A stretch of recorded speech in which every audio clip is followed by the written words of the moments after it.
Hey there, Cosmic Warriors, and welcome back to another video. I do want to say that if you are new here, my name is Hannah. I am a Western Practical Astrologer. I make videos all about astrology. Today, we're going to be diving into the archetype of Aquarius. And I do also want to say that if you are a returning subscriber, a returning viewer of the channel, welcome back. Thank you for being here. And I do hope that you benefit from this video today, talking all about Aquarius.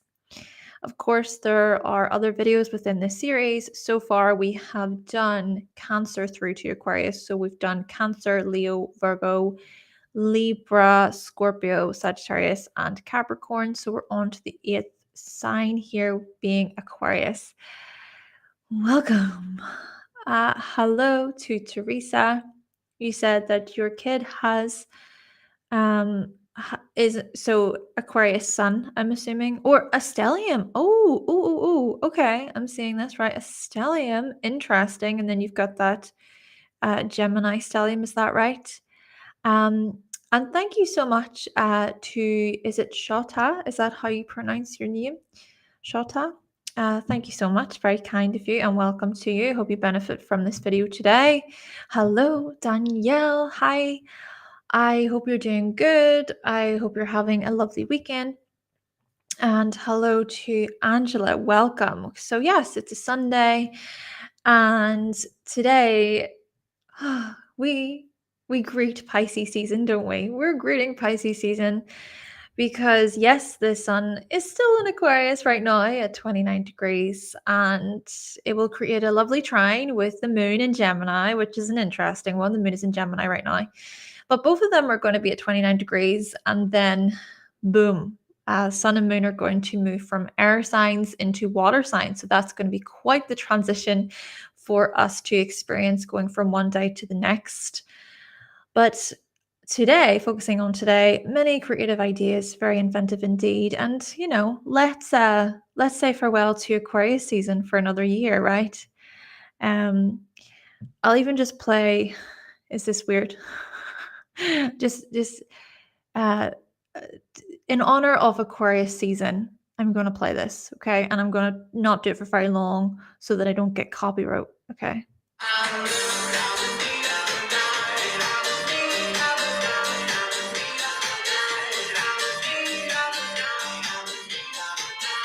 Okay, that's all I'm doing. I just thought, hey, that song is so Aquarian to me. Love it. I love that song. Anyway, time to put my serious hat on. We're going to dive into this archetype. Let's explore. Okay, so Aquarius season takes place from the 20th of January until the 18th of February, typically. Okay, so these are usually the dates. Of course, you have to give it a day or so based on the year. But yeah, as you can see, Aquarius season, we're coming to a close. Okay, so I also want to let you know that I do have some astrology products available over at my website, hannahselsewhere.com. There's merchandise available. There are cheat sheets available. The cheat sheets actually are pretty popular, I gotta say. And also just to let you know that I'm going to be running a workshop. It's going to be at the end of March, and you can register. You can sign up for the workshop. The link is in the description box. But that link will take you to my website, where of course you can sign up, and we're going to be talking all about annual perfections. Yes, it's going to be a great, fun, interactive workshop, and I hope that you can join and maybe you'll learn something new, and hopefully you will find it to be informative. I'm sure it will be. Okay, and just lastly here, thank you so much to my patrons over at Patreon for all of your support, and if you do wish to join the Patreon, the link to that is also in the description box. Okay, so let me just do a time stamp here to get into the main components of Aquarius. Let's break this down then. So the symbol of Aquarius, of course, is the water bearer. So you see here this jug of water. And you also see this glyph where it sort of looks like a wave, okay? Looks like water. Now, often the symbol of Aquarius depicts a woman carrying a jug of water. And this signifies the bringing of knowledge. But this is about giving freely and nourishing the earth, even giving knowledge freely. Aquarius, I think, is that type of sign that says, let's not gatekeep, that kind of stuff. But then again, there can be contradictions to that. Aquarius can also be quite paradoxical and contradictory. Still, with this water part, this water element associated with the symbol, this can be misleading because it can often suggest that Aquarius is a water sign, which is not the case. Okay, of course, Aquarius is an air sign, which we'll talk about in just a moment. And it's Aquarius that often pours the water of life onto mankind without getting itself personally involved. Okay, so Aquarius just sort of shows up and goes, hey, here's the information, here's the knowledge, you do what you like with it. But I'm not going to become emotional whilst I'm sharing it. This symbol then signifies objectivity, but it's also a symbol of forward movement and looking toward a brighter future. Okay, Aquarius does seek a pretty good future for all and can be pretty idealistic in its views. Of course, it can differ. This vision that they have associated with society can differ depending on the Aquarius you speak to. And that's the thing. Aquarians can be quite mysterious, I would say. And, you know, Aquarians do like their individuality and their freedom.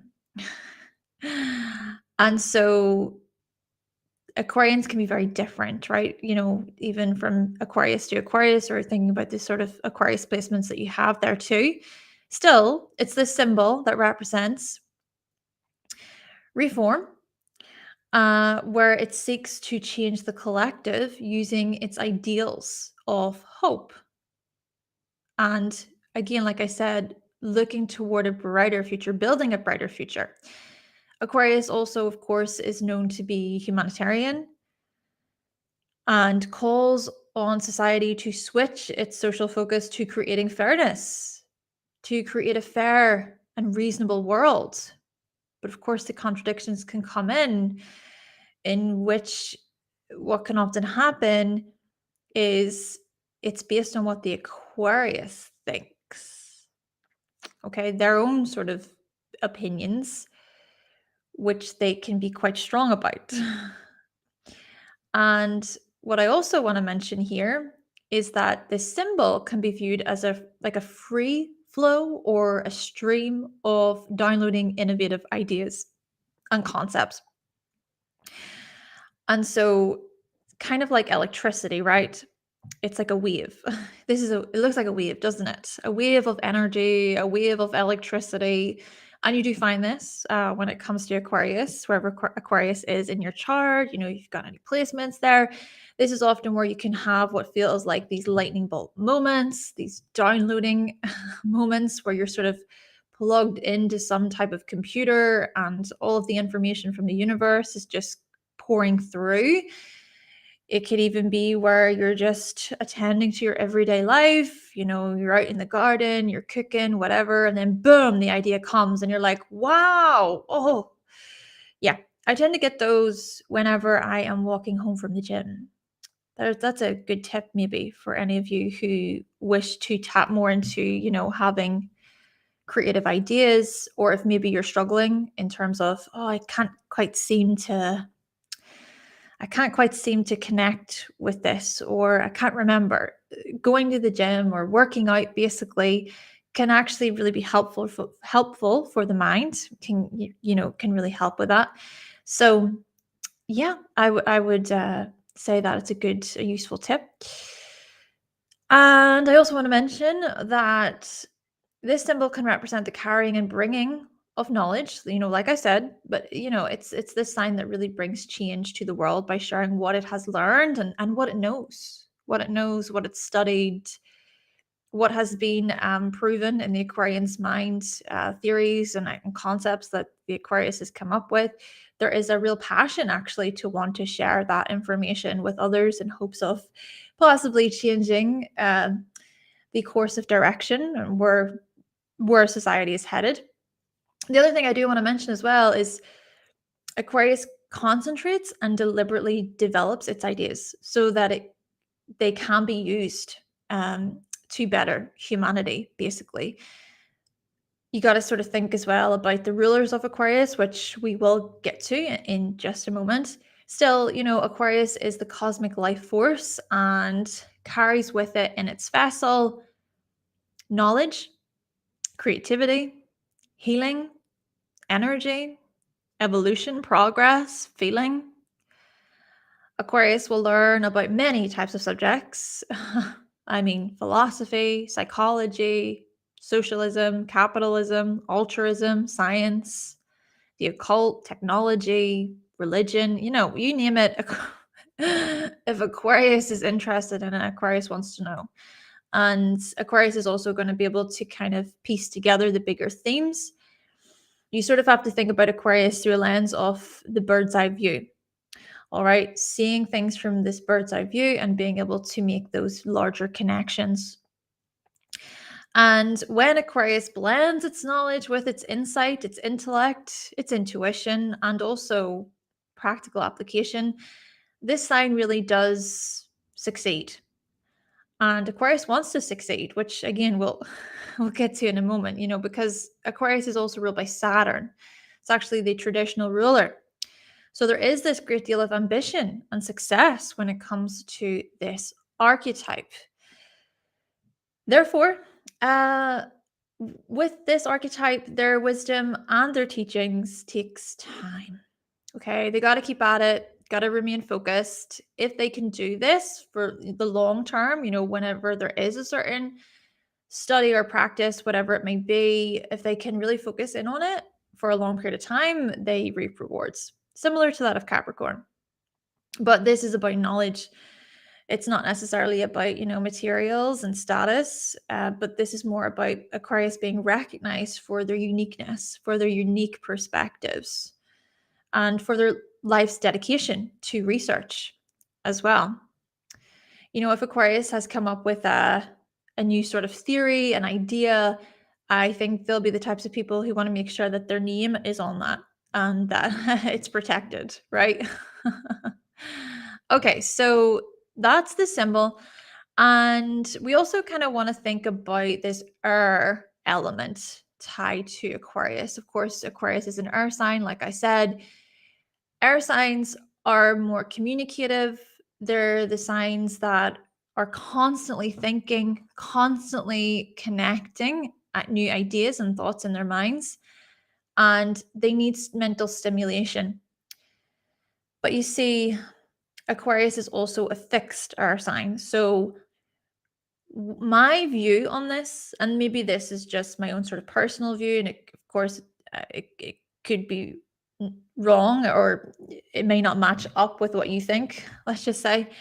But I think that Aquarius is the air sign that will struggle with overthinking the most.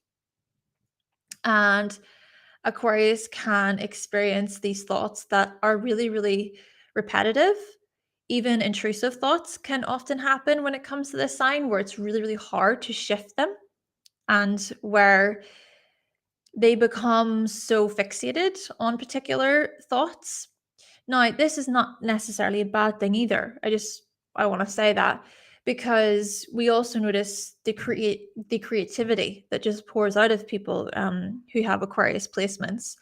So if you sort of think about how there's that Saturnian element and Saturn crystallizes, Saturn holds things in place. I often think of Aquarius as having crystallized thoughts or needing their thoughts to be crystallized, but they need to be able to explore whatever the thought is in order for them to get to that point. So a certain thought could enter the mind, and then yes, there could be rumination, yes, there could be fixation, which it is important for Aquarius to be able to help themselves, mentally in this way, maybe get outside or whatever it is they need to do, journaling, for example, whatever works.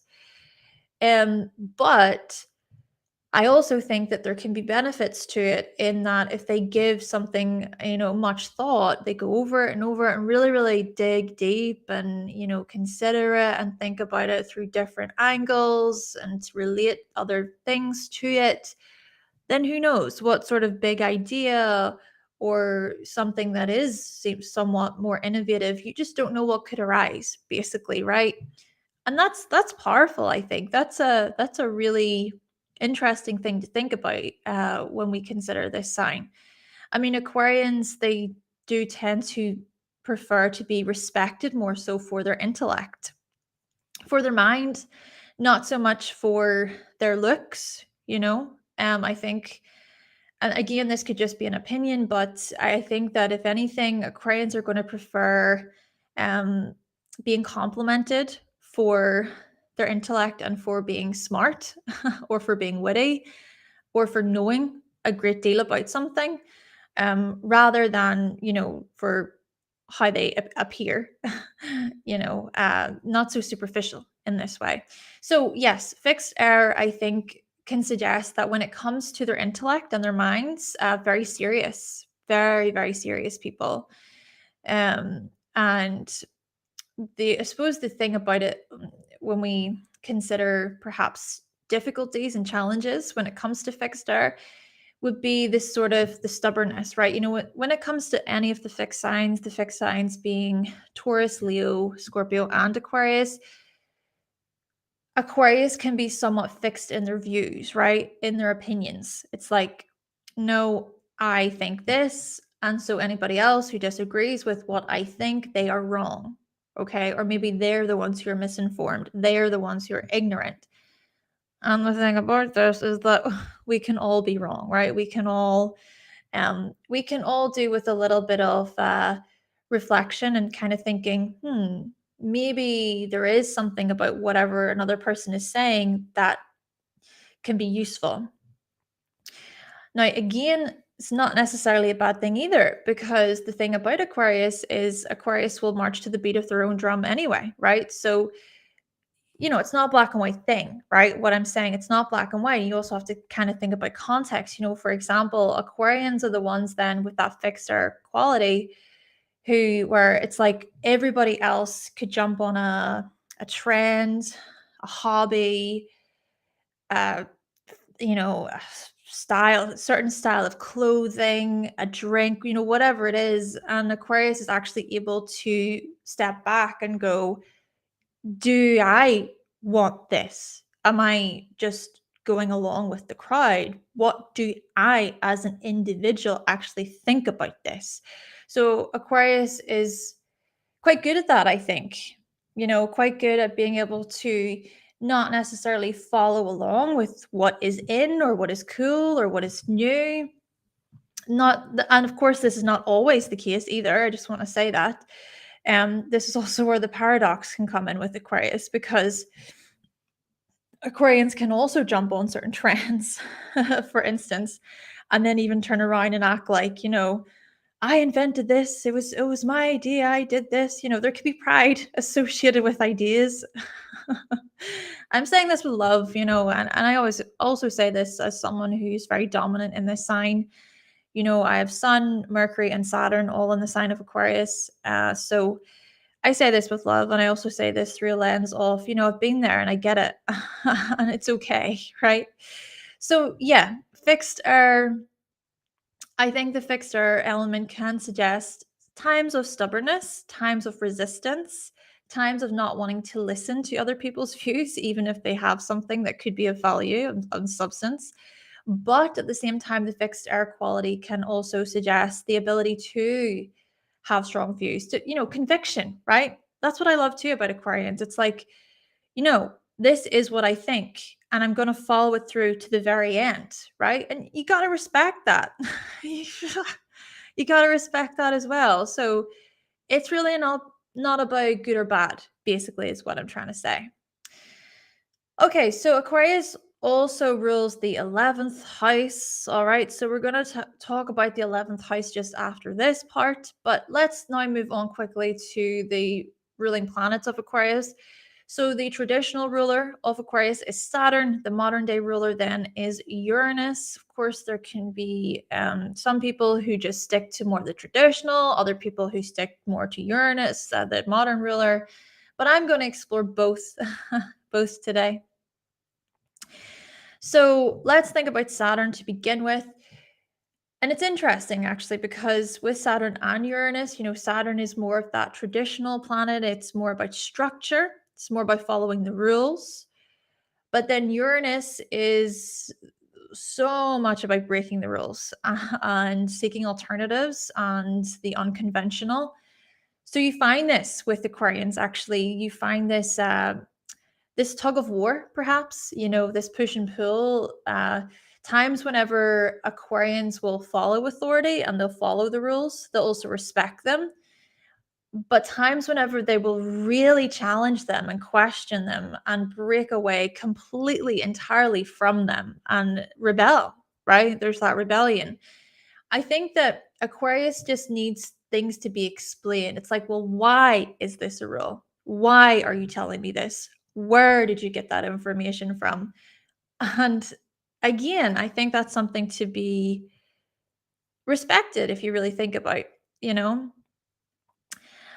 And you know what? I'm just going to read through your comments a moment because a few of you have joined and I just want to see what you're saying in the chat. So, Angela, you said that your progressed sun is in Aquarius. Oh, okay, interesting. So, is your natal sun in Capricorn? Yeah, so you got Capricorn rising, Uranus in the 11th in Sagittarius. Okay, so within that 11th house arena is where you're going to rebel the most. The circulatory system, yeah, we'll talk about that in just a moment. You love how Aquarius are a little bit emotionally detached. Yep, there is that detachment. I think, with the emotional detachment, this is the thing I just want to say, right? Seeing as you brought it up, Angela, it's not that Aquarians are not emotional. I just want to say that. I think that is often the thing that, it's like they don't have emotions. They're not emotional. Aquarians are very emotional, actually. I would even argue that Aquarians can be very moody and they can have a temper. They can also experience these sort of whirlwinds of emotion, right? Where things just become so extreme. And maybe a part of that is because of they keep a lot in. So it's not that Aquarians are not emotional, it's just that they keep a lot to themselves. They don't want to, burden other people with their emotions, or they would prefer to figure out how to sort of solve their own problems without reaching out to other people.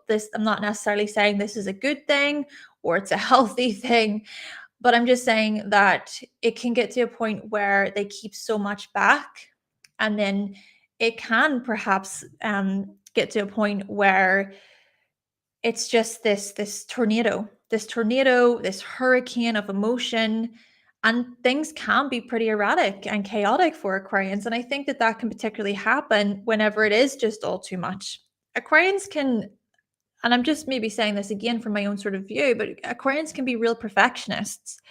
Aquarians have very, very high expectations of themselves, and I think that a lot of that is, it's tied to the Saturnian part, which again, we're going to address that more. So yeah, I just want to say that, Aquarians are emotional, but they can detach at times, especially within social situations, and they are maybe angry or they're pissed off about something, or maybe someone's just being an idiot. Aquarians can sort of be like, oh, that person's an idiot, blah, and just not give them the time of day, right? Aquarians can just really, I mean this with kindness.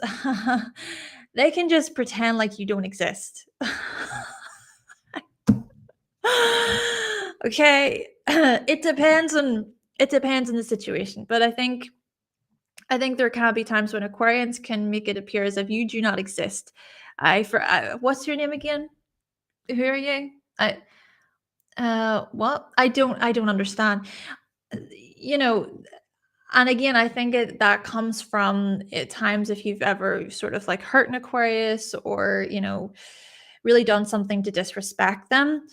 But yes, there can be that emotional detachment that can come out at times, which can be used in a beneficial way. And it's interesting, Angela, you said that you love that. They could be a little bit emotionally detached. You said you love it. A lot of people say that they can't stand that about Aquarians. So it's an interesting one. I think emotional detachment isn't necessarily a bad thing or super negative thing. I think it really depends on the situation and how you use it, right?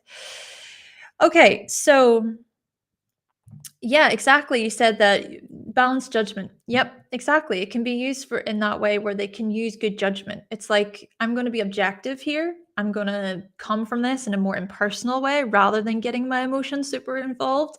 And then you can make more rational decisions, right? Aquarians can do this pretty well. Uh, Jessica, you said definitely. Interesting. Rick, you said you've got Aquarius rising Vedic. He has, hi, hello to you.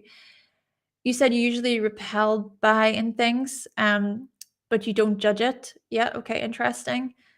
You usually analyze it or you find it interesting or boring. Yeah, I like that you said that about you don't judge it. It's like you're there. I can maybe relate to this, being able to sort of observe something. That's a big thing with Aquarians. They kind of observe. You can observe a situation or a certain video, for example, and you can just sort of be like, have your sort of thoughts about it, but it's not necessarily about judging it. Yeah, that's an interesting one. I can see that. I can actually see that within myself. And yeah, interesting. It's truth. Okay. Yeah. Awesome. I'm glad that you agree. Right. So let's further this on by talking about Saturn and Uranus. So, like I said, there is this Saturnian part to Aquarius where they can follow the rules. But I think the very important thing with Aquarius is knowing why certain rules are in, why they are there in the first place. So even when I think about it through this lens, right? So you kind of notice how within the political landscape, it can be, there can be extremes on either side. There could be the extremes on the right, the extremes on the left. I sort of view Aquarius as being more so centered in the middle and being able to kind of read from both sides and being able to kind of see, well, what's this side saying? What's this side saying? What is the most extreme version of this versus what's the most extreme version of this? And then really trying to analyze and assess what's happening, and at the same time not necessarily proclaiming that Aquarius is da da da da da. Now, this is also where the contradictory comes in, because this is also a sign that can very well become so dedicated to a particular movement or a cause or a title, right? And say, yes, I am this, I'm standing with this cause, I'm standing for this movement. And they can be radical, right? Aquarians can be very radical, right? And it doesn't matter, again, it doesn't matter what it is they believe, what side they're on, whatever it is, Aquarians can go to extreme. It's an interesting one. It sounds so contradictory. And I think a lot of it does depend. Again, it depends on the Aquarius that you're talking to. And here's my kind of thought on this is, I think that if you have, so let's think about how Saturn has been in Aquarius before. So Saturn was in Aquarius from 2020 until 2023. But Saturn then would have also been in Aquarius about 30 years before that. So I was born with Saturn in Aquarius, right? But then you have Uranus. Uranus was also in Aquarius. I'm going to get to the dates at the very end of this presentation, but you may be watching this and you're like, I'm part of the Uranus and Aquarius generation, that type of thing. I think that if you have Saturn in Aquarius, you're perhaps going to lean more toward those more following the rules, following what is somewhat traditional, versus if you have Uranus in Aquarius and you may be more, let's just say, unconventional, non-conforming, not so much about following what is traditional in this way. that's just a sort of view on that. But of course, you do have to keep in mind the whole chart. Even people who are quite dominant in the Uranus side of it, maybe, with that, dominant Uranian people are more about progress and change and reform and social justice and this type of stuff. Whereas people who are more maybe dominant in Saturn in this way, maybe a bit more cautious or a bit more about, oh, well, let's slowly sort of look into things, and maybe more aligned with what is traditional, so to speak. So, yeah, again, I think it does depend. It does depend. But here are the two ruling planets, and I hope you can kind of see then why they're quite important. Even I just want to say just a couple more things actually about these planets is how, for one, Saturn represents karma, and Saturn can also be restrictive. And here's my other thought on this is, how with Capricorn, Capricorns are seen as like late bloomers. Capricorns are seen as, success comes later on in life, this type of stuff. There's limitations and there's hardships whenever they're younger. But this also happens with Aquarians. This can also happen with Aquarians, where it also takes a while, for Aquarians to really find their place or to figure out, maybe what they want to do. Or perhaps it's that whatever they are successful in, it does come more later on in life. But I think because this, like I was sort of suggesting earlier, because there's the air element, I think this is tied to their knowledge. This is more so tied to their mind and their unique ideas and views. So really working on those skills, refining them more and more and more over the years. And what I also want to mention here with Uranus or about Uranus is to think about its glyph. So you can maybe look at both sides of the Uranus glyph as the left and right sides of the brain, and how this glyph can also signify the receptiveness. It's interesting. Well, the openness too, being open to new ideas and new modes of being, etc. But yeah, it is interesting because, I'm talking about the Saturn and the Uranus part, but both can play a role. This is the thing, right? Aquarius can sort of swing back and forth, or maybe it's about trying to blend the two in a way to their benefit. And how both the Saturnian and the Uranian qualities can be implemented in healthy ways. But still, Uranus, what's Uranus? Uranus tends to shatter systems. Uranus tends to seek truth and freedom and hates to be imprisoned and confined. So there can be these qualities of completely going against the grain. And it is interesting because Saturn sort of comes along and goes, no, no, no, no, no. We don't want to go too far beyond from this structure, because Saturn looks at structures. And also, I do find the mythology to be quite interesting when we think about it, because Uranus, of course, was the personification of heaven and would lay with Gaia, Earth, and then they produced the Titans. And one of them was Cronus, Saturn. Okay. But then Saturn actually castrated his own father, Uranus, with the help of Gaia.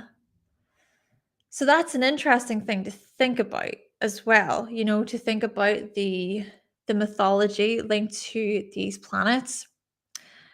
And we also want to consider then how there's a sort of passing down quality too. There's a karmic quality, because just as Cronus, Saturn, castrated Uranus, Zeus also overthrew Saturn. But then Zeus rules both Sagittarius and Pisces in the zodiac. And Pisces, of course, is the last sign. But yeah, there's just something about the passing on, the karma, fate, I guess you could say. Fate. And maybe we learn even through Aquarius about a few sort of messages to do with fate and the order of the cosmos, the order of the universe, if you will. And maybe at the same time, we can sort of see this push and pull between control and completely breaking away from control.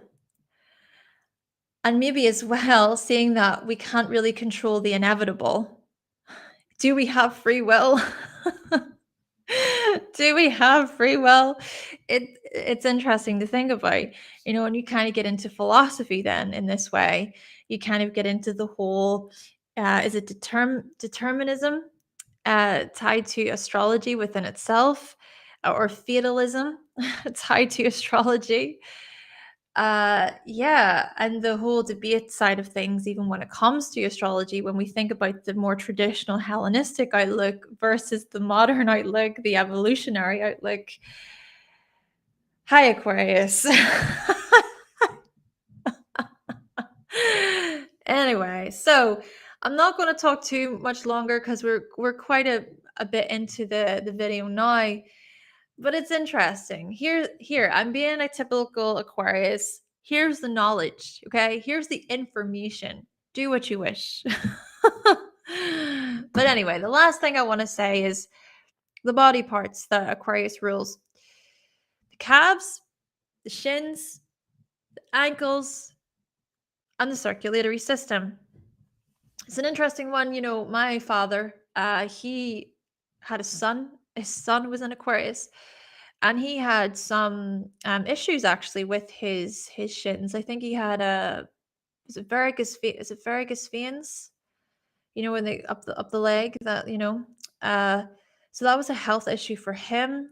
And then also I know of a few Aquarians who have pretty prominent calves, like the calf muscles. And even thinking about ankles here, I mean, I remember when I was younger, I did have a few issues with a particular ankle.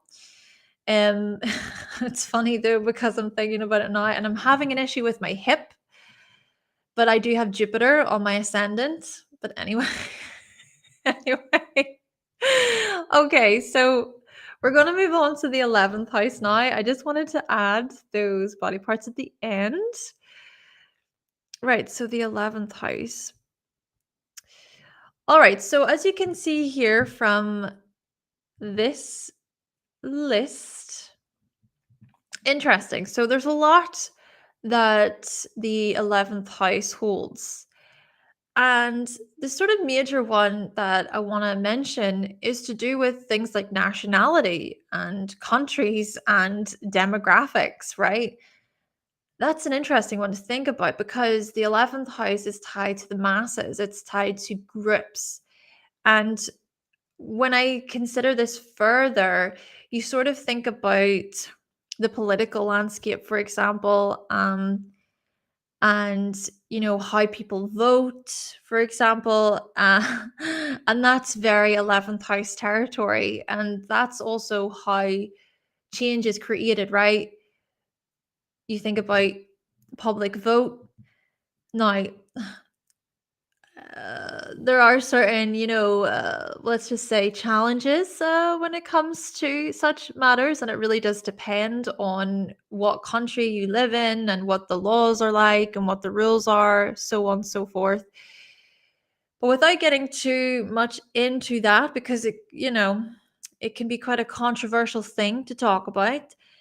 This is the 11th house. You have to kind of think about the 11th house in this way and what shows up in the 11th house for you, and what are your attitudes then toward, things like your nationality or the country that you live in, or that you're from, etc., etc. And social change then also falls under this 11th house. So thinking about reform, thinking about even rebellion, anarchy. That's another thing to do with the 11th house. And we could very well see such matters intensify, especially as Pluto continues its transit throughout Aquarius over the next 20 years. Yes, it will dip back into Capricorn for a couple of months, but we're going to see significant changes. We're already seeing them actually. The 11th house also then looks at challenging the status quo. So, what is somewhat normal or traditional, it's saying, oh, well, no, we're going to challenge such matters. And that is something that I touched on to do with the Aquarius archetype. So that's an interesting one, how it shows up within the 11th house. So do consider what sort of planets you have there, for example. And I also want to mention that the 11th house looks at our common goals, right? So think of it as a group of people banding together, right? A group of people coming together and wanting to maybe change something, right? So they could sign a petition, for example, when it comes to pensions. Let's say that as an example. Signing a petition when it comes to pensions, but there's the common goal, there's the objective. It's like, this is the aim. We're in this together. This is what we're pushing for.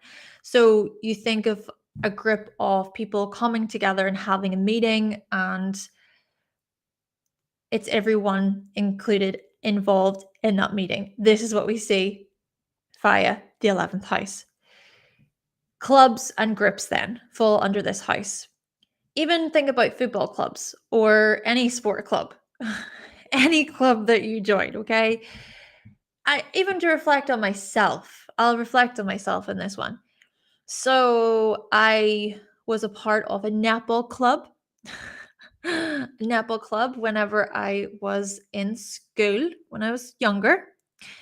And I have Cancer ruling my 11th house. Of course, this is the moon, this sort of influence of the moon tied to the mother. And interestingly, my mother was also on the netball team whenever she was younger.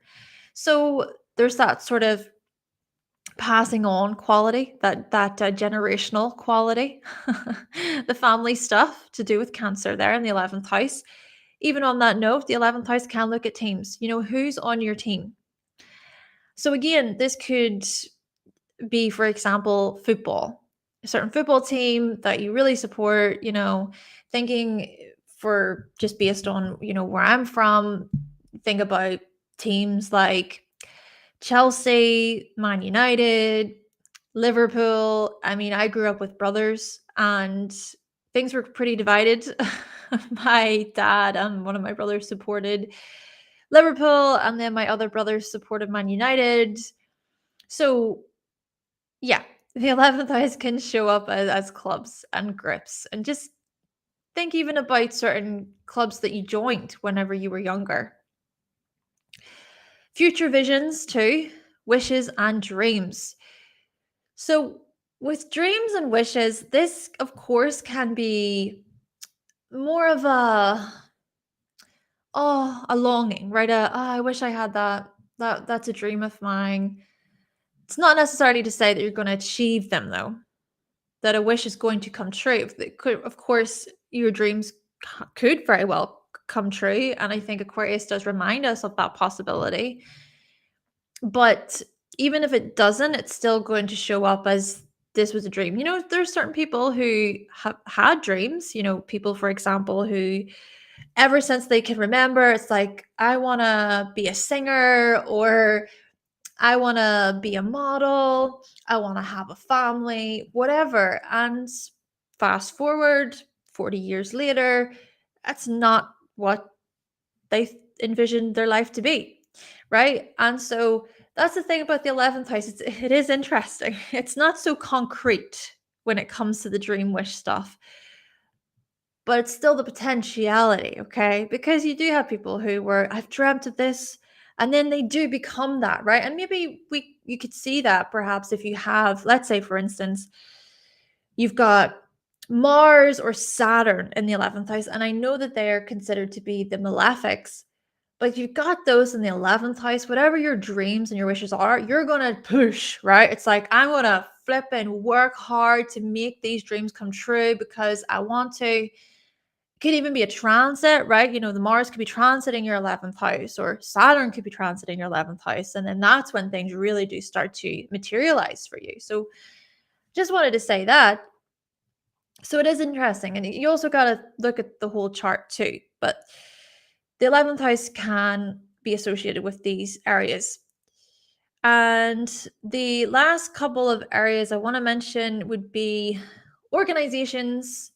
So let's think about big companies, right? Big pharma, for example. I don't know why I went there instantly. Big pharma, right? That's a company. That's an organization, right? This is 11th house stuff. Think just even about organizations and teams in general. Even if it's you've got loads of members of staff, you could very well be someone who manages those members of staff, right? You could have the sun in the 11th house, for instance. And so you could really be this leader. You could be someone who drives Mars, even that Mars influence, you drive other people within a particular organization that you're a part of. And friendship. Let's think about friendships, okay? We're all in this together, right? So friendship can show up through the 11th house. And just to draw from my own experience again for this one, like I said, I've got the moon Cancer ruling the 11th house. And my friendships, more so childhood friends, high school relationships, where they have evolved and they've went through phases. And I have a close knit circle of friends. Okay. I have really good, like, quality friendships where it's more about emotional support. Okay. And there's safety there. So that I find to be interesting as well. So consider your own friendships. Consider what you're like at making friends. Who are the types of people that are in your friend group? Uh, do you welcome new potential friends into the group? I mean, when I think about this more, when it comes to making new friends and meeting new people, I hope I don't sound like ridiculous when I say this, or like, I'm being a show off or whatever, but I really like to make people feel welcome. I do. Like, I want to make an effort and I want to show that I care, right? So maybe there are some of those Cancerian themes to do with my position in this way, where it's like, oh no, like, it's okay, I've got you, you're safe. But then at the same time, I can be quite slow to open up because I'm like, oh, I need to, like, protect myself, or I need to move slowly and suss out the situation. I'm nervous, I'm shy. Oh, so silly. But anyway, think about this when it comes to friendships in your own life. All right, so we're going to move on to this section.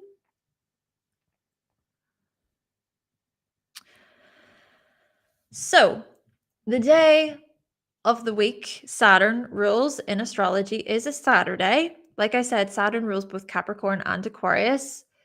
So, this is the day of leisure, but it's also a day of duty when we think about Saturday. But then Saturn being in Aquarius means that Saturn is home. And so this means that Saturn is quite comfortable in Aquarius. So, like I said, Saturn was in Aquarius from around 2020 until 2023. And maybe just reflect then for yourself, kind of think about what happened for you in terms of materializing certain friendships, or really reconstructing teams and groups that you were a part of, more so being serious about friendships and communities. I know for so with Saturn being in Aquarius as like a natal placement, this is about how people with this placement, they tend to experience these setbacks, right? And these struggles to do with friendship and finding people who they can relate with and finding like-minded individuals. There can be this fear and there can be this awkwardness when it comes to stepping into the group and being a part of the group, which is kind of interesting if you think about, Saturn will be in the same sign for a group of people. So for instance, in my case, like I said, I have Saturn in Aquarius. So my entire year at school had Saturn in Aquarius. So you can kind of imagine everybody in that year with that Saturn in Aquarius energy kind of being like, oh my gosh, if you think about it. You can kind of see those similar struggles, right? But as with everything Saturnian, as people with Saturn in Aquarius start to mature, as they get older, then this is when the beauty of Aquarius really starts to come through. This is when they feel somewhat more comfortable within group scenarios, group situations. But you see, such lessons don't just fall on their lap. With Saturn energy, you gotta put in the work. You can't just, wiggle your thumbs and just expect for things to work out. You have to actually put your best foot forward and you have to try to kind of overcome what obstacles and limitations are in your way. So I think a lot of this to do with Saturn and Aquarius is addressing their fears with regard to groups and being included. There's so much more that I could say, of course, when it comes to Saturn and Aquarius, but that's just a big part of it, I think, sort of one element that I wanted to touch on. I even see this as people who have Saturn and Aquarius becoming recognized or well known as people who are more about community and togetherness, connecting with people, relating with people, sharing, being a lot around like minds, basically. This is what I'm trying to get at. But again, it takes time when it comes to Saturn. Still, Saturn is pretty comfortable in this sign because Saturn is home then. So let's explore the sun. So the sun in Aquarius is in detriment. This means then that there's a lack of force, and the sun then isn't really able to be fully expressed. It doesn't feel so comfortable in Aquarius, especially because the sun then is home in Leo. Sun home in Leo is so much more expressive and just confident, and it can appear somewhat more confident in sort of how they express themselves.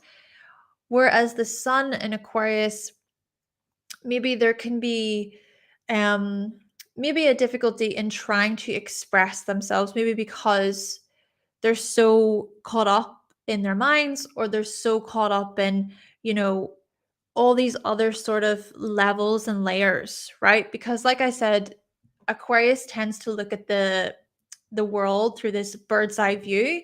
Aquarius tends to also observe. So the way I kind of see this in a way is people who have sun in Aquarius, they're sort of observing themselves, having fun and experiencing joy and expressing themselves. But it's like, why don't you actually do it? Live it. Just be that, if you will. There's always like this analyzing, okay? You're constantly trying to analyze the situation. And this is certainly something, just to even be honest about this, is what I'm trying to work on within my own life, rather than just constantly trying to observe and sit back and take it in this way. It is about, okay, how can I shine? How can I project my energy outwardly? And the thing about it is there's a reason for this, right? This is what I want to say. People who have their sun in Aquarius, they tend to be told, from a young age that they're weird, that they don't belong, that how they see things is just so unusual. And so they can feel really insecure actually about their individuality. And the other thing about it is they can completely just move away from the group and kind of go, F you, I don't care, whatever. That really annoyed me, that really upset me. People who have Sun in Aquarius really do care. They care so much. But it's just that you can sort of see these patterns and these themes, at least what I've observed anyway, with people who have Sun in Aquarius. It's the rejection. It's the feeling like an outcast, feeling like you don't belong. So it's it's an interesting one, definitely. And so I think with having Sun in Aquarius, a lot of this has to come from them regaining their own strength, regaining their own power. It's like, I am going to express myself and I'm going to shine, whatever other people may think.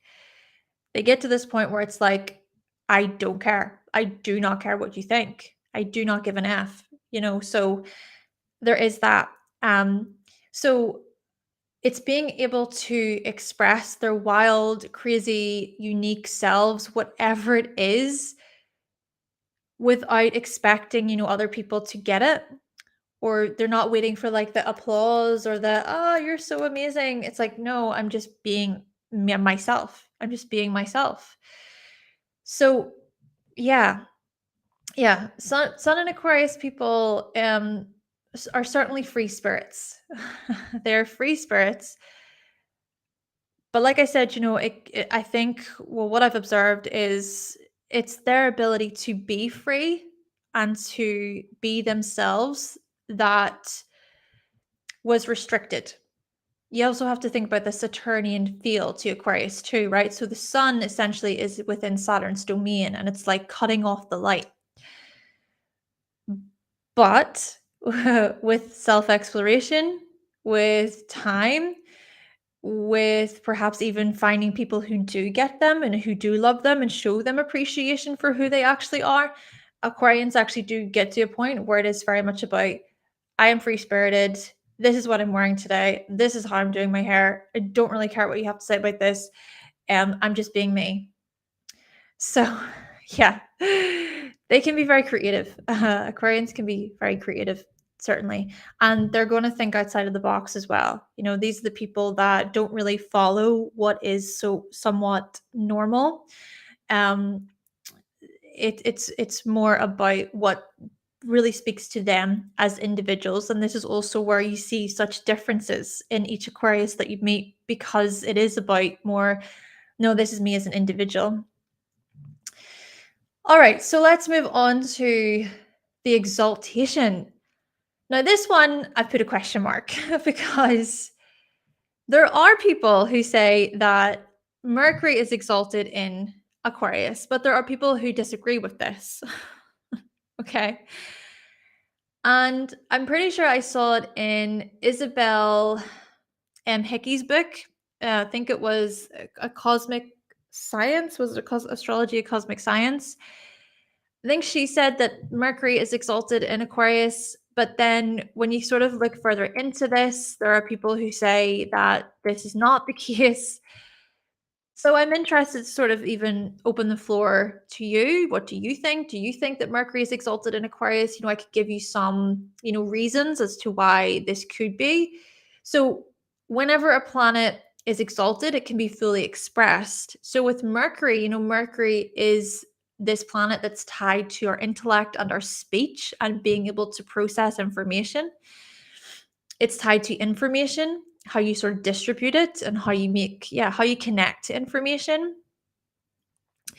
So is it that with people who have Mercury in Aquarius, can they fully express the mercurial elements?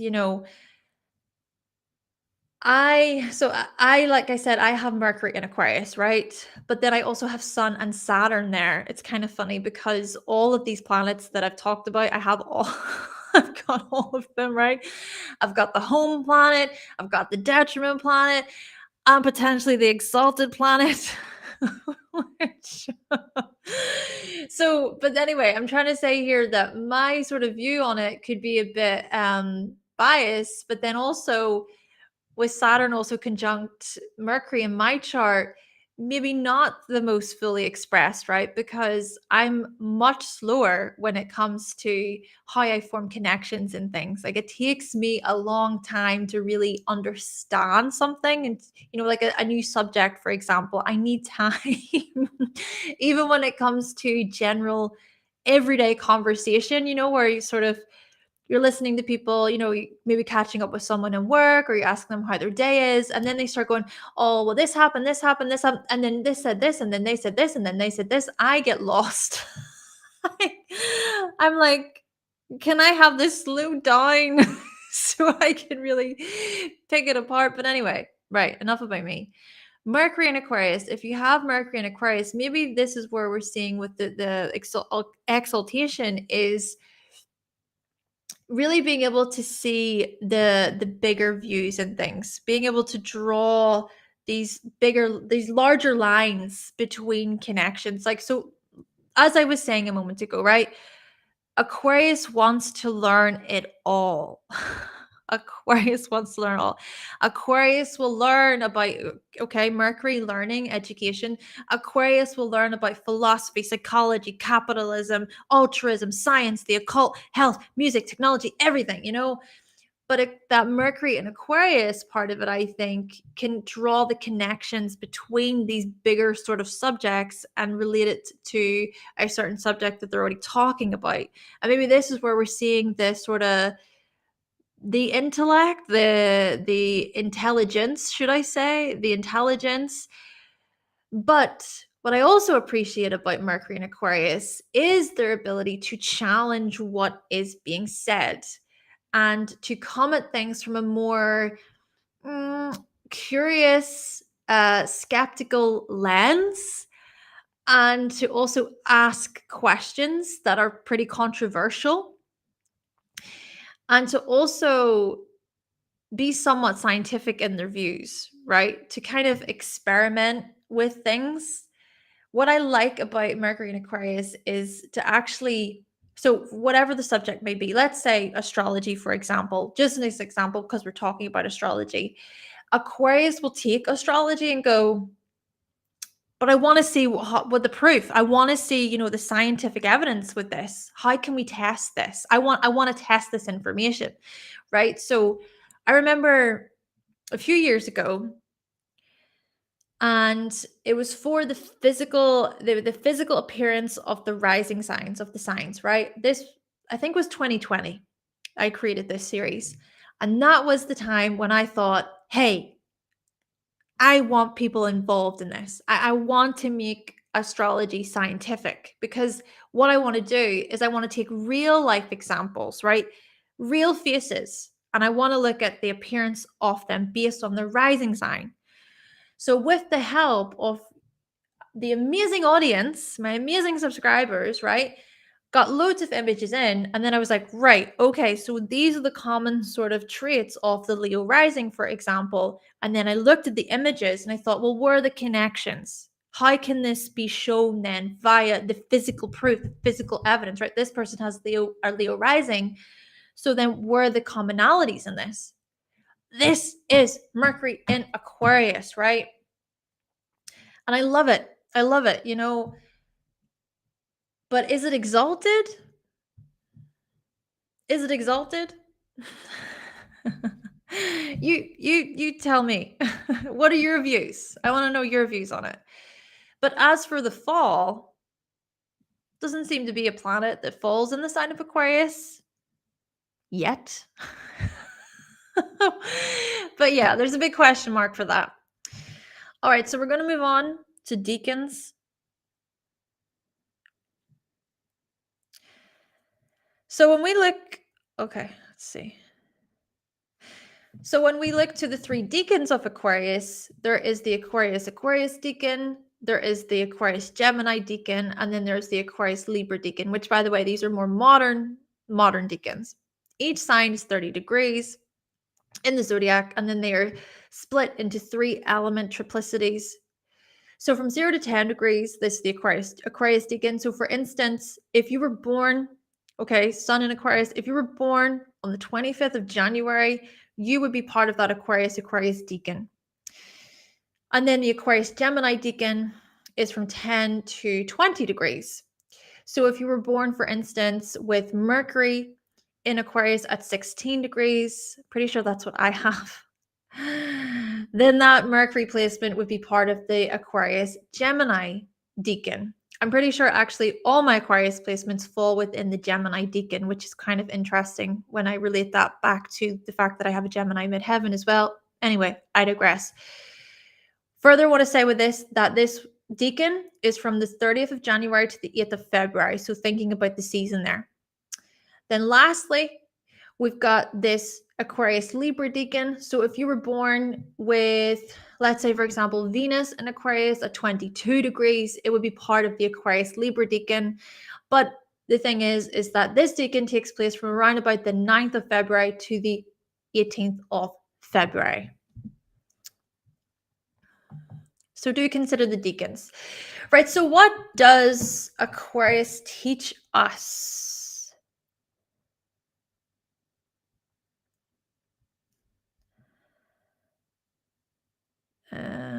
There we go.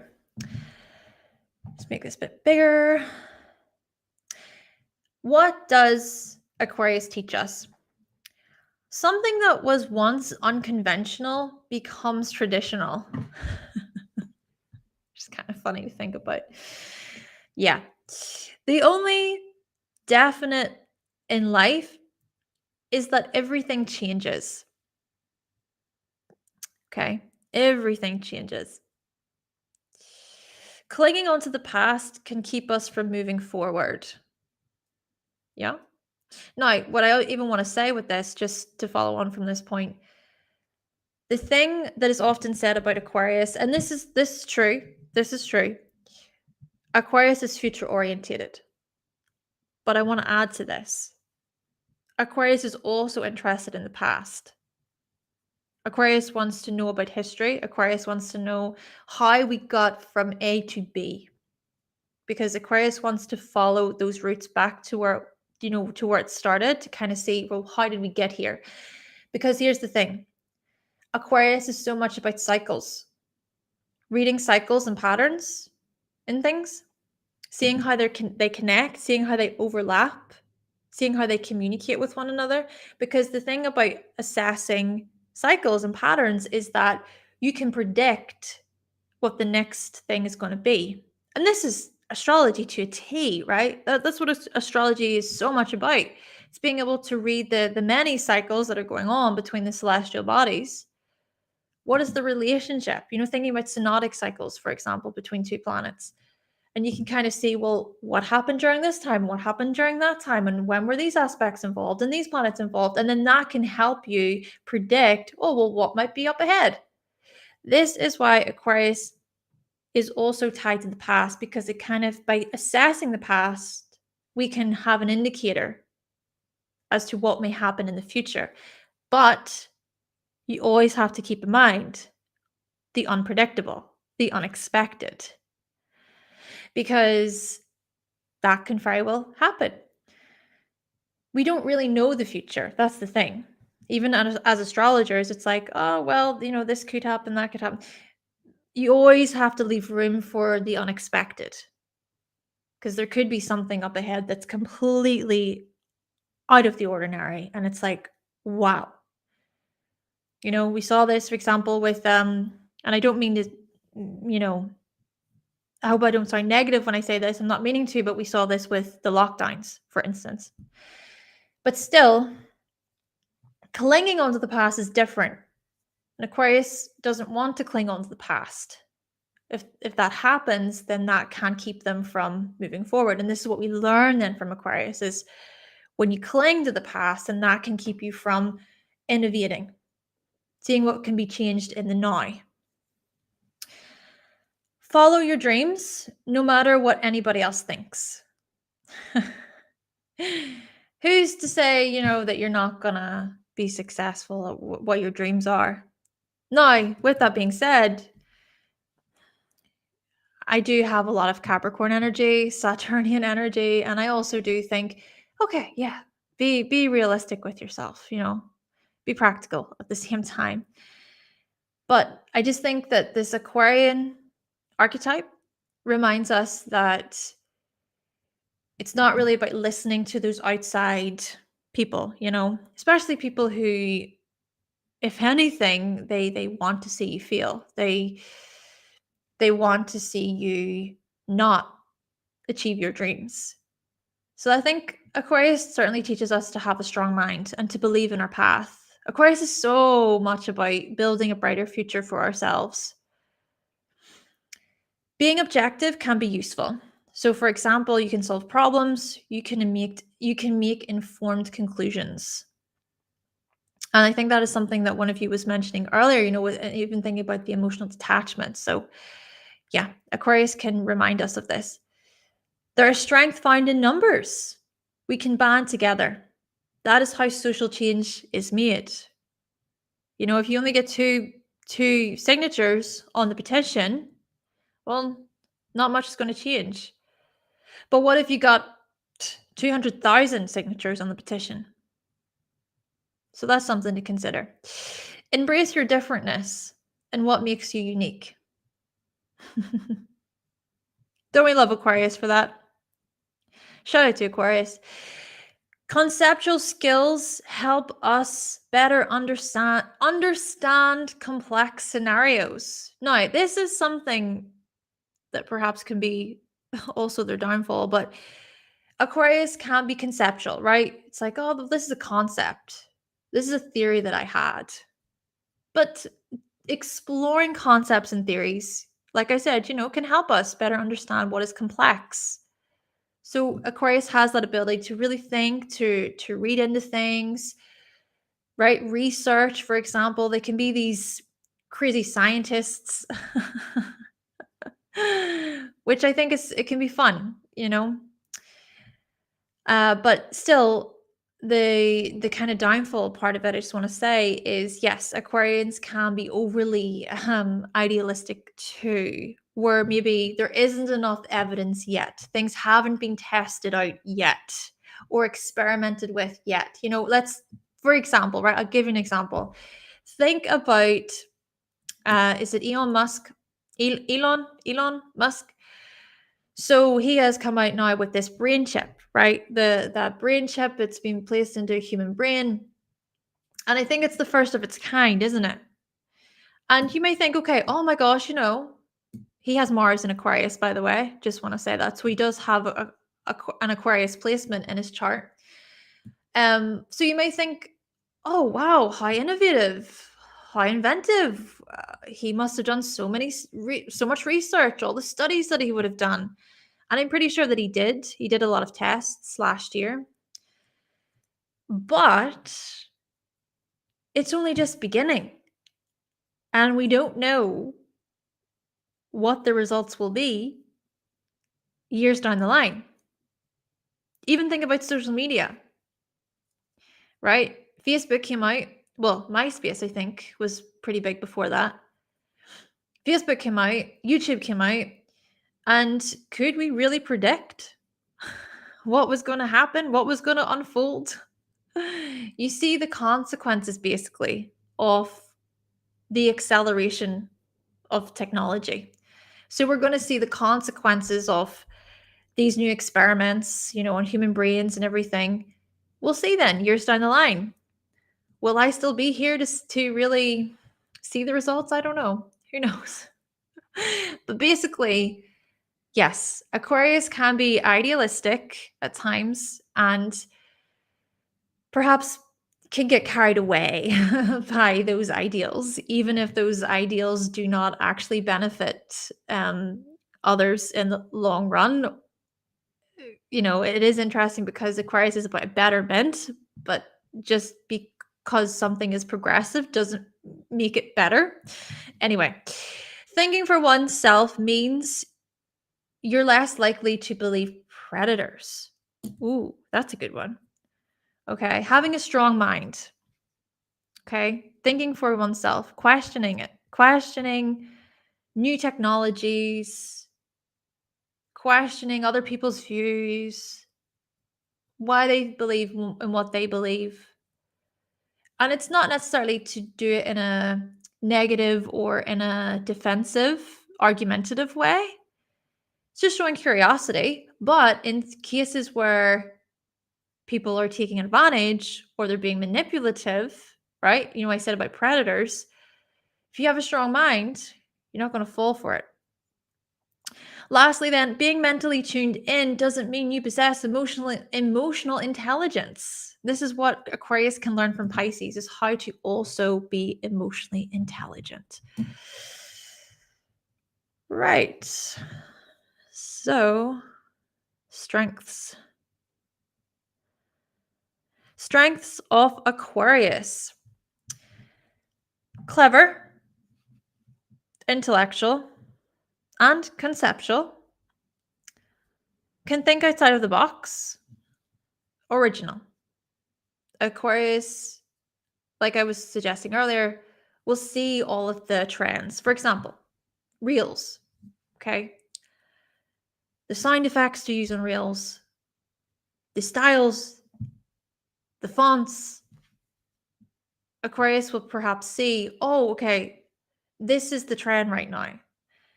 But then think, well, how can I do this differently? Maybe, Aquarius wants to get involved, but it's more of a question of, no, but how can I add my own sort of spin on this? I want to add a little extra flavor. What can I do that's different? What can I do that's sort of original in this?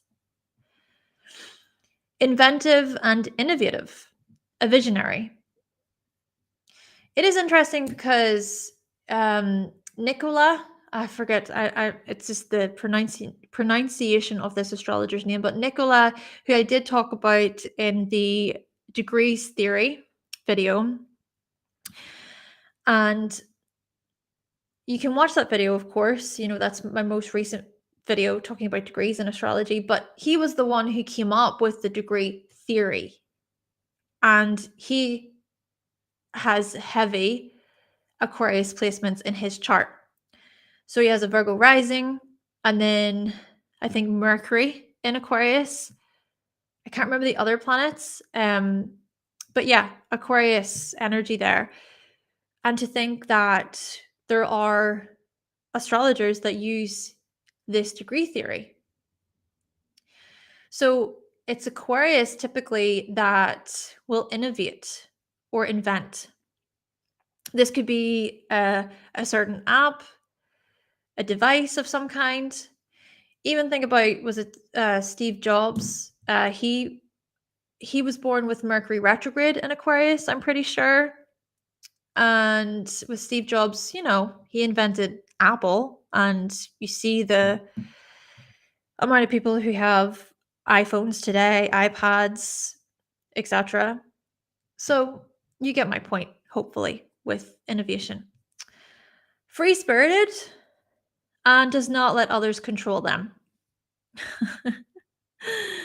It's so funny because I remember I attended a wedding with my partner, and it was his family side. And I remember at the after party, people are dancing, right? People are dancing, people are doing their thing. And I walk onto the dance floor and I'm just dancing on my own, just twirling around on my own. Similar thing, one of my best friend's weddings last year, I remember one of her friends was saying that about the way I was dancing and stuff, and I'm just like, yeah, it's fun. And my partner said to me, he said, you're a free spirit, he said, that's what I love about you. You're a free spirit. And I was like, oh yeah, hey, I didn't think of it like that before, but he told me that. So I was sort of thinking, oh, I can see that then. Yeah. Okay. Aquarius, free spirited, the types of people who are not afraid to dance on their own on the dance floor, right? Certainly not. I actually remember I used to go out a few times on my own when I was younger. Yeah, really thinking about this. So, yes, Aquarius, do you relate? Do you relate to being free spirited? I remember even traveling on my own. I did solo traveling to a few different countries. But yes, also with the do not let others control them, this is a strength because Aquarius is going to, even if, Aquarius gets in a sticky situation or it's dangerous or it's restrictive or there is some type of control or manipulation happening, Aquarius will get to a point where it's just like, no, I'm done. I'm thinking for myself. I'm fending for myself. So Aquarius will also challenge authority and question the rules, which can be a strength. Because let's face it, not all rules are really smart rules. Some of them are just dumb. Some rules are just dumb. I remember in high school, and I was wearing a certain jacket in the hallways, and a teacher was walking down the corridor and says, "Hannah, take that off." And I dumb rule, but anyway, you can't wear jackets. Anyway, so I remember the way I took it off, I was like, bam! It was random. It was random. And one of my best friends, she's just laughing. And yeah, I took it off like that. And the teacher was just, I don't think she was very happy.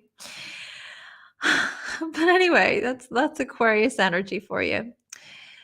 Very friendly, also honest and caring. Aquarians care. I just want to say that they really care. The emotional detachment stuff. Yeah, okay. Aquarians can be emotionally detached and it can appear that way as well. Even whenever they're not emotionally detached, it can appear like they are. Kind of like is it nonchalant?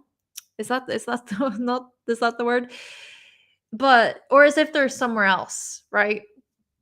But really Aquarians do care and they feel very deeply about things and they can be very emotional about things as well.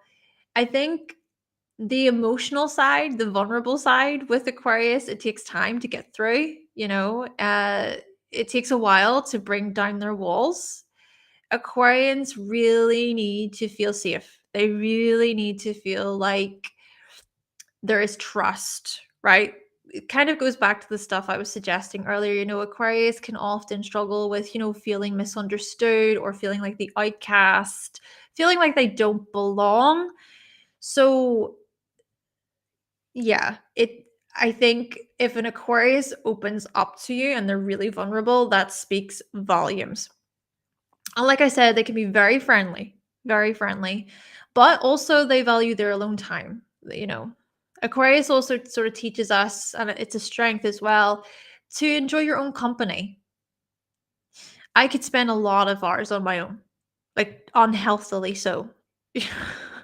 I'm not saying that to be proud of myself, by the way. Like that's extreme.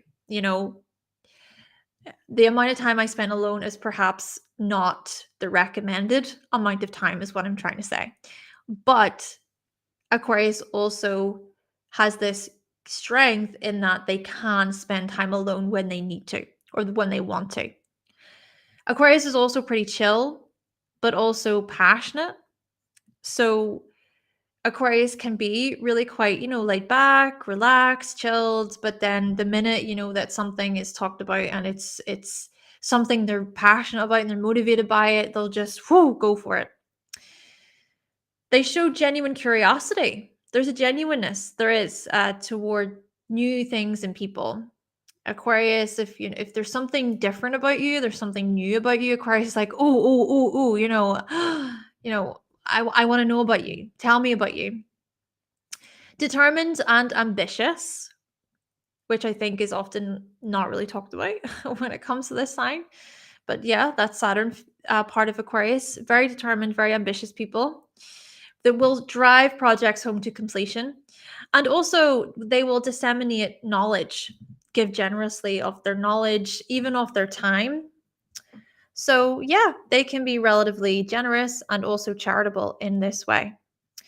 So, we're going to move on to the weaknesses now.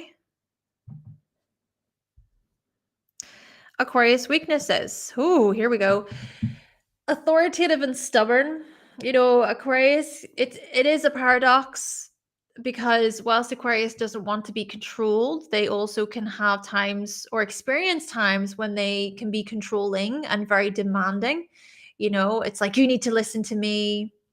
Uh, this is the certain way of doing this. It's very particular. Yeah, that's where the paradox can come in. And it's also where hypocrisy can come in. And I put that at the very bottom. Aquarians are known for being hypocritical. It's like, oh, you're going to preach at me for doing this and this, or, oh, you're going to be so highly opinionated about this particular social thing or whatever it is. But yet you're the one who's literally doing it. You're literally doing it, you know? Uh, Does this annoy me about myself? A little bit, yes. Maybe you can agree if you have Aquarius placements. Okay, erratic and unpredictable. Hard to sit still. Always thinking, okay? Always thinking, but too much, right? This unpredictable, erratic part of it mixed in with the always thinking, just not the best for the nervous system. This is why I think Aquarius, if you got Aquarius placements, it's so important to regulate. It's so important to calm yourself, to pay attention to whenever you're becoming like really, like panic. It's like ultimate panic mode, right? And Virgos can sort of be like this as well, where they can panic and stress out about things. So can Aquarians. But the type of panic can be really, really urgent. And like I was saying earlier, like those hurricane moments, right? Where it's just complete winds, like these harsh storms. Oh my gosh, the world is ending. Saturn as well. Think about Saturn. Think about how, we talked about within the Capricorn video with the Saturn quality, the doom and the gloom. Aquarius can also feel like this at times, right? Or get into these moments of like, everything's so bad. I hate my life. I hate myself. It's the worst. They can really, really go into those dark places. So it's important, I think, if you do have Aquarius placements to be aware of these times or to find something to really help you with this. They can be dispassionate and cranky. Aquarius just like that. I don't care. I'm dispassionate. No, nah. It's there can be the times when it's just like, this does not faze me one bit. I don't care about this. There's no passion there. Like I said, Aquarius can go to those extremes, right? So there can be these extremes where there's like these huge electrifying sort of currents of energy, and there's the big bursts of passion of, oh, I want to do this and I want to do this. It's sort of like them getting into this really idealistic view of, I want to start this business or this company, or I'm going to run a marathon, or I'm going to read all these books, or da da da da. But just as much, it can be like, I don't want to read anything. I don't want to go outside. I don't want to do this. Cut off this, cut off that. Extreme. All or nothing. Aquarians can be so all or nothing. So that is something as well to keep in mind. And I think a lot of this has to do with emotional regulation. And maybe this kind of goes back to the whole thing of Aquarians keeping stuff in. Yes, Aquarians are emotional, but it's the whole keeping it in and bottling it up that can come back to sort of bite them, right? And then this is also where things like crankiness and moodiness comes in.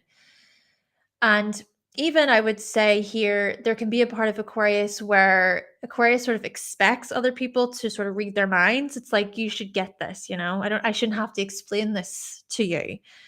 But that's also where issues can arise. So communication, I think, is definitely something to remember, to be an effective communicator. And a lot of that has to do with, I feel this way, my feelings, right? So yes, they feel and they're emotional, but how Aquarius communicates their feelings, that's a whole different story. Opinionated and tactless. Yeah. Okay, and sure, you could also suggest that being somewhat opinionated, it's not necessarily a negative thing, right? But there can be times when Aquarians can be overly opinionated and completely miss the ball, like miss the point entirely, right? Especially the emotional part, overlooking that emotional part to make their point clear, right? And yes, the objectivity can be useful, of course, where there can be moments of, well, yes, okay, this is something that you're feeling, but I'm also allowed to think what I think, and these are my views. But if it becomes more of a push to really make sure that their views are heard, and there's not really so much of the like that empathetic softness, right? The softness in it, then that's when there can be real issues. Apathy can also occur. And the last thing is, like I was suggesting earlier, they can get caught up in too much wishful thinking. Wishful thinking and not so much thinking that's grounded in what is real. Okay, so we're going to move on here to journaling questions to ask yourself. We'll fly through these. So, some journaling questions to ask yourself. When was the last time I took the road? Actually, hold on a second. My screen, I need to. There we go. I'm actually just going to take a moment to read through your comments here. Yes, alone time, alone time. People are agreeing. Interesting. And then you said with your Pisces moon, Jessica, and the Virgo sun, when it comes to your feelings. Oh, interesting. You've got the similar big three between the two of you. Becomes a loop of mental insanity. Oh, sorting out feelings. Yeah. Yep. It's a tough one. I mean, I have a Virgo rising and then the Aquarius sun. Now my moon is in Aries. It's not in Pisces. So I'm sure for you, like with your the Pisces part of it, that's even more like overwhelming emotionally. Um, but the thought stuff and trying to really process and analyze everything and intellectualizing feelings is something that I do tend to struggle with as well. All right, so some journaling questions here. If I get the information back up again. Journaling questions to ask yourself. When was the last time I took the road less traveled? What are my hopes and wishes for the future? Can I be overly heady and detached? How comfortable am I with being alone? Which people are part of my tribe? Any original ideas I followed through to completion? Which rules do I think need to be changed so things can be better?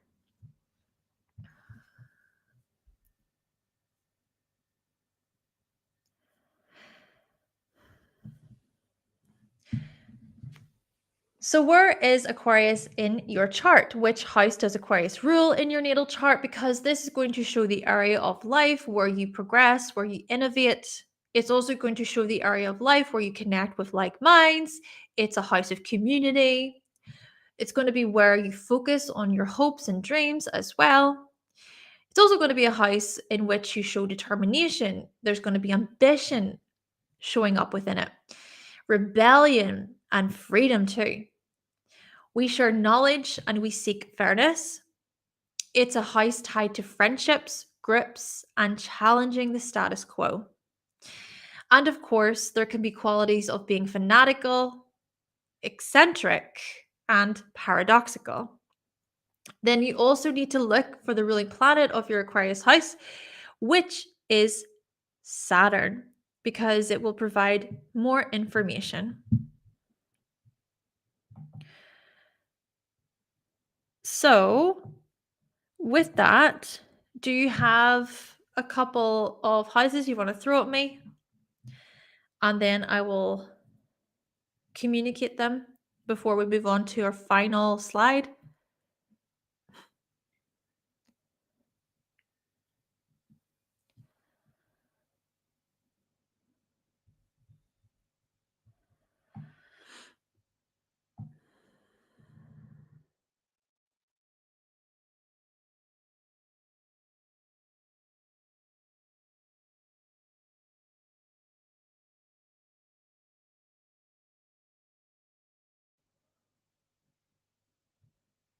Oh, so I mean, what house does Aquarius rule in your chart? Oh, okay, so the sixth house. So if you've got Aquarius in the sixth house, as an example here, you are most likely going to rebel and break the rules, when it comes to health, when it comes to routines, schedules. Maybe you prefer to think for yourself as well. You could be the type of person who you sort of prefer to figure out any health concerns on your own, or maybe it's that you prefer to even do your own research as well.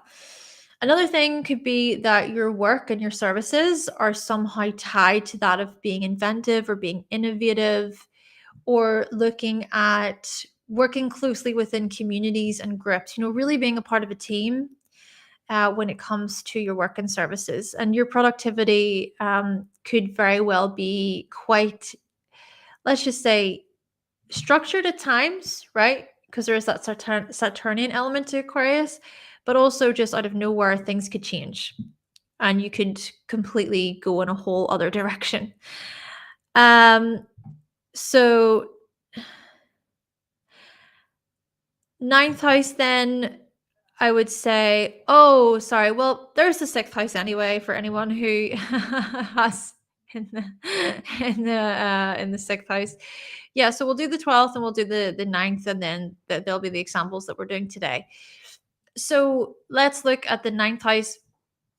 The ninth house, if you've got Aquarius in the ninth house, you are going to be someone typically who, it's more about really questioning what your meaning is, questioning things like religion and philosophy and spirituality.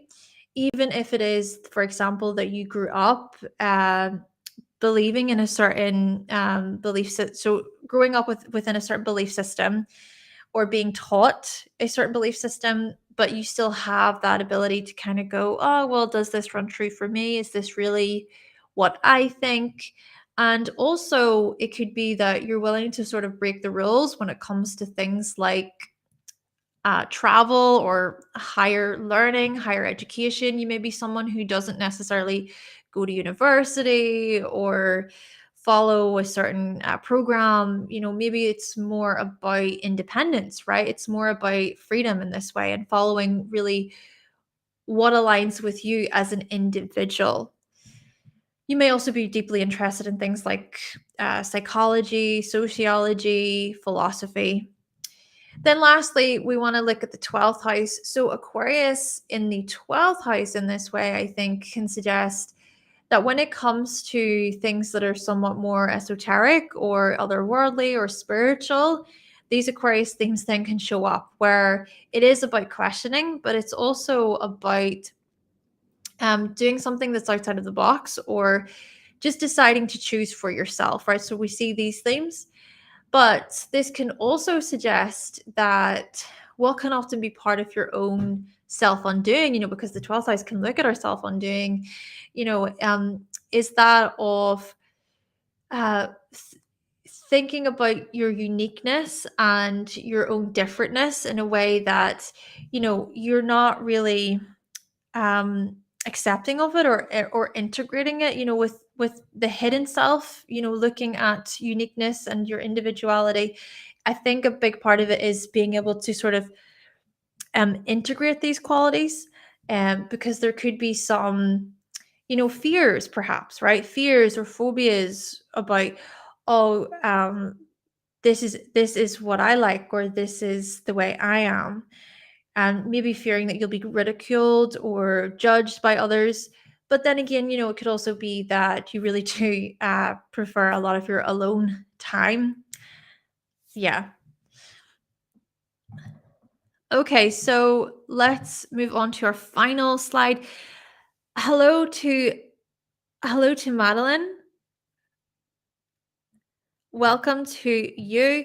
Thank you so much. And do you know what? We'll do the 10th house as well. Seeing as Danielle, you also said um just as the last one, because I didn't realize I thought from the ninth part, but just to look at the 10th house quickly, this is more about marching to the beat of your own drum when it comes to your career, when it comes to your professional life, or thinking about how your life's work is more so uh, associated with being a part of a community or a team, right? Being a part of an organization where you are able to share your own uniqueness, but it's also about seeing how you're a part of something bigger as well. So I just wanted to add that at the end. These descriptions, very quick, very to the point. There's a lot more that I could say about these descriptions, but I'm just really going from what is on the forefront of my mind. Right. So do you have any planets? Let me see. Do you have any planets in Aquarius? What planets do you have in Aquarius in your natal chart? These are going to show the parts of your personality tied to the Aquarius traits, right? So the Sun, Moon, Mercury, Venus, and Mars and rising, these are more personal. Jupiter, Chiron, and Saturn are more social, interpersonal.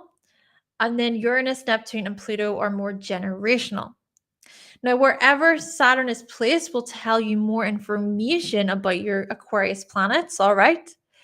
Of course, Saturn is the dispositor of your Aquarius planets. Also, do consider aspects to your Aquarius planets as well. Okay, so yes, I may have said those quick descriptions based on Aquarius through the houses, but you also got to look at the bigger picture. I mean, in your case, Jessica, you said that you've got the Aquarius rising, and then you've also got Saturn in Scorpio. So that is certainly going to change things for you. There's going to be a lot more to that. And you also got to look at the whole chart and the aspects. And do also consider houses linked to those planets, and remember the Decans. So the Aquarius, Gemini, and Libra Decans.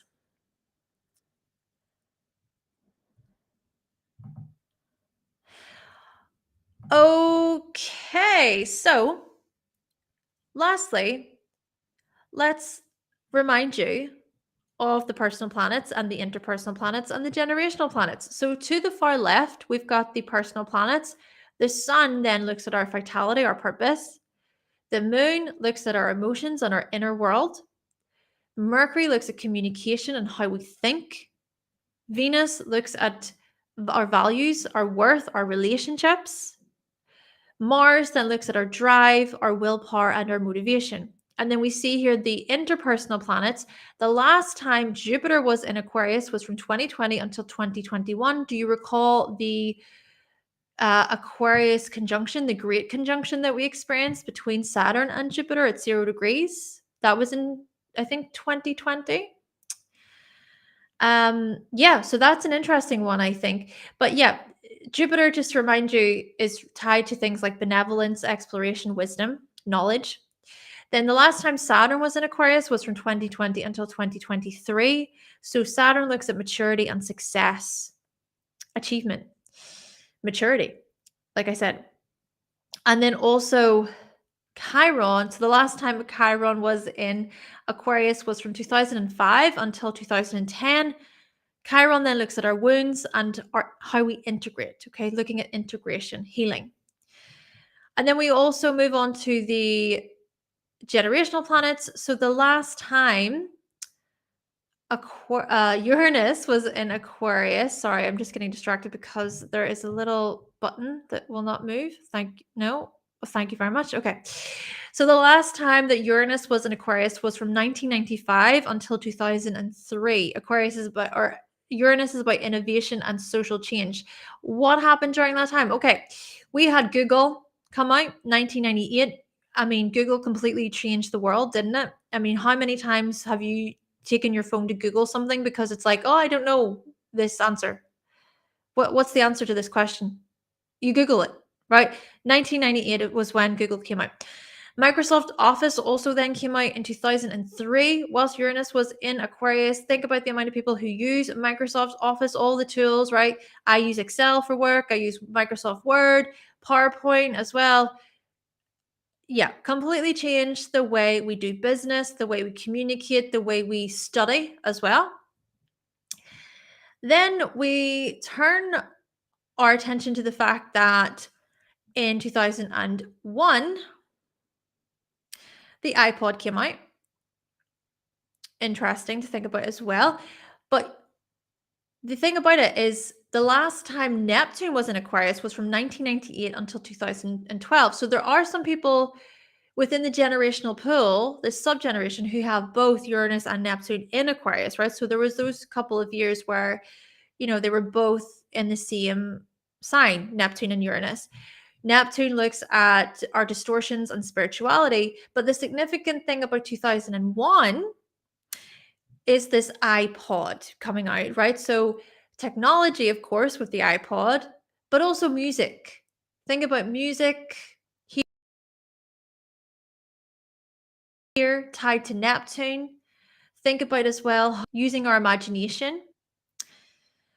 So I find that to be quite remarkable, really. And also in 2007, we had the iPhone come out. And that was when Neptune was in Aquarius as well. And you think about how the iPhone has really opened us up to this whole fantasy world, which is the online world, right? You think about the amount of TikToks and Instagram posts and what you can do to filter things and edit things and make your body appear this way, catfishing, all that stuff. Yeah, I actually have a post about Neptune and Aquarius over on my Instagram. There's a post for all of the Neptune signs. Well, not all of them, but more so just based on the past like 80 years or so. And then lastly, we have Pluto in Aquarius. So the last time Pluto was in Aquarius, well, not the last time. It's now. It's happening now, okay? Right, so I do have a video about the last time that Pluto was in Aquarius, though, about 200 years ago. That video is on my channel. You can check that out if you want more information. But let's talk about current times. Let's talk about how Pluto has entered Aquarius and will be there until 2044. Yes, it will dip back into Capricorn for a couple of months this year. But here's the interesting thing about Pluto being in Aquarius already is, Apple Vision Pro. They've come out, all right? Those goggles, right? And what I'm about to say here, if you've got them, no judgment towards you, but I personally will not be getting them. I just no. I'm okay. I honestly, my view on this is I would just get a migraine. Now, that may sound a bit contradictory or hypocritical or a bit stupid because I look at my screen all day. I look at my computer screen. I look at a phone screen all day. So it's like, is it really any different, looking at these images in front of my eyes? Uh, I don't know. But yeah, I don't know. I feel like my brain would be fried wearing those. I was actually watching a reel of someone who bought the Apple Vision Pro and had to return them because they were so uncomfortable. I imagine so. They would be, right? You're putting this thing on your head for a long time. It's bound to be quite sore. Again, it goes back to the long-term effects, right? We're talking earlier about, with Aquarius, with their bright ideas and innovation and stuff like this. But what about the long term? How will that look? Anyway, point being, the Apple Vision Pro are out, and it's so aligned with this Pluto and Aquarius generation.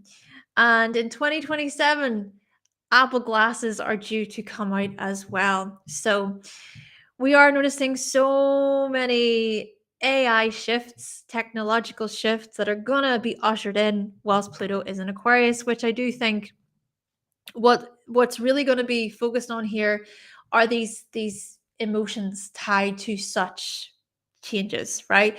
The real The uproar, the uproar, the many strong feelings to do with such inventions. It is interesting to think about. Okay, so that is us today, everybody. Thank you so much for listening today. Thank you for being a part of this. It was quite an enjoyable session, I must say. Thank you for participating as well, for being in the chat and everything. And it was good to hear your own thoughts as well. And if you did enjoy this presentation today, you can always buy me a coffee. The link is down below. And if you are interested in booking a reading with me, you can visit my website, hannahselsewhere.com. And one more time, just to remind you that I will be hosting a workshop at the end of March. You can register. You can sign up by going to hannahselsewhere.com/workshops. I hope to see you there. We're going to be talking all about annual perfections, this ancient timing tool. Thank you so much for watching, everyone. Thank you for listening. Thank you to my patrons for all of your support. I really do value all of your support. And yes, thank you so much. We're on Sunday evening now where I am. Have a lovely week ahead, everyone. Thank you for tuning in, and I will talk to you all very soon. Bye.